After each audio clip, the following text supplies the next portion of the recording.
ہماری خداوند یسوع کی انجیل مقدس متی کے مطابق اس کا 23واں باب 13 سے 22 آیت تک۔ ایک دن یسوع نے ہجوم اور اپنے شاگردوں سے کہا، تم پر افسوس اے فقیوں اور فریسیوں، اے ریاکاروں، کیونکہ تم آسمان کی بادشاہی لوگوں کے لیے بند کرتے ہو، نہ تو آپ داخل ہوتے ہو اور نہ اندر جانے والوں کو داخل ہونے دیتے ہو۔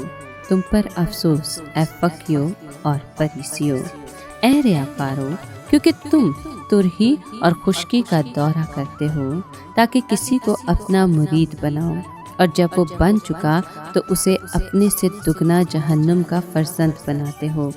تم پر افسوس اے اندھے رہنماؤ، جو کہتے ہو کہ اگر کوئی ہیکل کی قسم کھائے تو کچھ مذائقہ نہیں، لیکن اگر ہیکل کے سونے کی قسم کھائے تو پابند ہوگا۔ اے نادانو اور اندھو، کون سا بڑا ہے، سونا یا ہیکل جو سونے کو پاک کرتی ہے؟ پھر اگر کوئی قربان گاہ کی قسم کھائے تو کچھ مذائقہ نہیں، لیکن اگر نظر کی جو اس پر چڑھی ہو قسم کھائے تو پابند ہوگا۔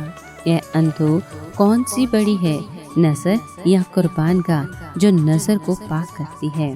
بس جو قربان گاہ کی قسم کھاتا ہے وہ اس کی اور ان سب چیزوں کی جو اس پر ہیں قسم کھاتا ہے، اور جو ہیکل کی قسم کھاتا ہے اس کی اور اس کے رہنے والے کی بھی قسم کھاتا ہے، اور جو آسمان کی قسم کھاتا ہے وہ خدا کے تخت کی اور اس پر بیٹھنے والے کی بھی قسم کھاتا ہے۔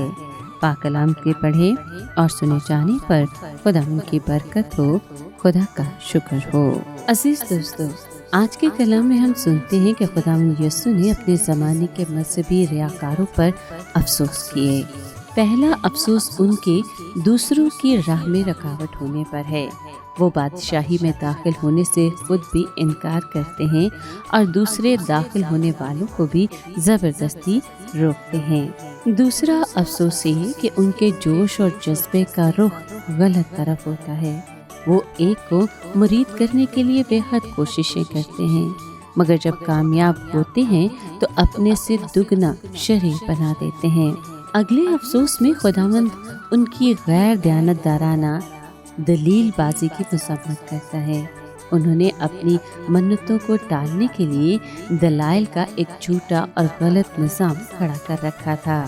مثلاً وہ کہتے تھے کہ اگر کوئی مقدس کی قسم کھائے تو اس قسم کو پورا کرنا فرض نہیں، لیکن اگر مقدس کے سونے کی قسم کھائے تو قسم کو پورا کرنا ضرور ہے۔ وہ کہتے تھے کہ قربان گاہ پر چڑھی ہوئی نظر کی قسم کی پابندی کرنا لازم ہے، لیکن اگر خالی قربان گاہ کی قسم کھائی جائے تو کوئی بات نہیں۔ اس طرح وہ سونے کو خدا پر، یعنی ہیکل خدا کا جو گھر ہے، اور قربان گاہ پر چڑھی ہوئی نظر کو خود قربان گاہ پر فوقیت دیتے تھے۔ ان کی دلچسپی روحانی باتوں میں نہیں بلکہ مادی چیزوں میں تھی، زیادہ دلچسپی لینے میں تھی، دینے میں نہ تھی۔ یسوع نے انہیں اندھے راہ بتانے والوں کہہ کر ان کی دلیل تراشی کا بھانڈا کھول دیا۔ ہیکل کا سونا اس لیے خصوصی قدر و قیمت والا بن جاتا تھا کہ ہیکل خدا کا مسکن تھی، اور نظر کی قدر و قیمت قربان گاہ کی مرہون منت ہوتی ہے۔ جو لوگ سمجھتے ہیں کہ سونا بذات خود قیمتی چیز ہے وہ اندھے ہیں۔ یہ اسی قدر ہی قیمتی ہوتا ہے جس قدر خدا کی خدمت کے لیے استعمال ہوتا ہے۔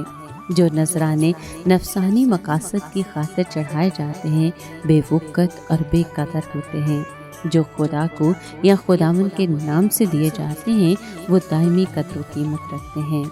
حقیقت تو یہ ہے کہ یہ فریسی جس چیز کی بھی قسم کھاتے خدا اس میں شامل ہوتا تھا، اور ان قسموں کو پورا کرنا ان کا لازمی فرض بنتا تھا۔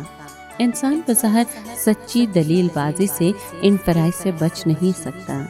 قسمیں ہمیں پابند کر دیتی ہیں اور وعدوں کو لازماً پورا کرنا چاہیے۔ فرائض سے پہلو تہی کرنے کے لیے مختلف نقطے نکالنا یا خود سے دلیلیں دینا بیکار بات ہے۔